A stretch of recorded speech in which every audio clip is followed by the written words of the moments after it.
അധികാരമെന്നത് ഒരു കിരീടമല്ല, അതൊരു ഉത്തരവാദിത്വമാണ്.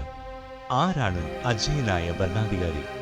ചാണക്യൻ പറയുന്നു, പ്രജനാം സുഖേ സുഖരാജ്ഞ പ്രജനാം ചഹിതേ ഹിതം.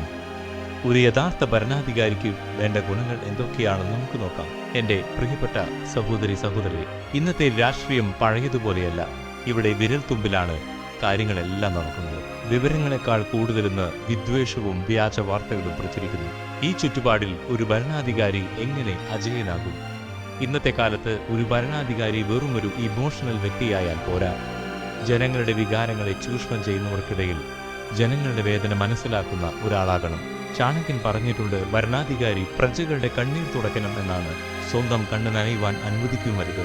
ഭരണാധികാരി ദുർബലനായാൽ രാജ്യം അപകടത്തിലാകും. ഭരണാധികാരി അപ്പോൾ ജനങ്ങളുമായുള്ള ബന്ധം എങ്ങനെയായിരിക്കണം? സോഷ്യൽ മീഡിയയുടെ ഈ കാലത്ത് ജനങ്ങളുമായി നേരിട്ട് സംവദിക്കണം, പക്ഷേ അത് വെറും പബ്ലിസിറ്റി സ്റ്റണ്ടാകരുത്. ജനങ്ങളുടെ ആവശ്യങ്ങൾ കണ്ടറിഞ്ഞ് പ്രവർത്തിക്കുന്ന ഒരു കർമ്മയോഗിയാകണം. അതാണ് യഥാർത്ഥ സ്വഭാവശുദ്ധിയും.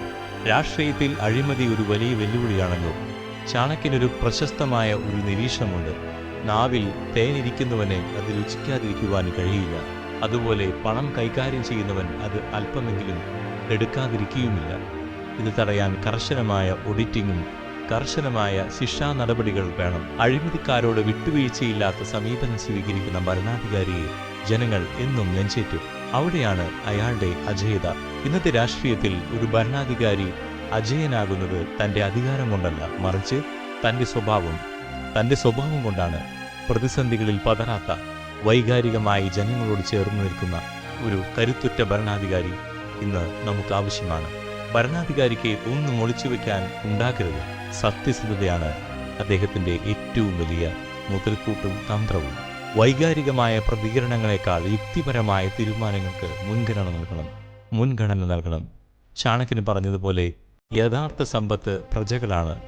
അവർക്ക് സുരക്ഷിതത്വം ഉറപ്പാക്കുന്ന ഭരണാധികാരി എന്നും അജയനായിരിക്കും. രാജ്യം ഭരിക്കേണ്ടത് ഭയം കൊണ്ടല്ല, മറിച്ച് നീതി നടപ്പിലാക്കുന്നു എന്ന ബോധ്യം ജനങ്ങളിൽ ഉണ്ടാക്കിക്കൊണ്ടാണ്.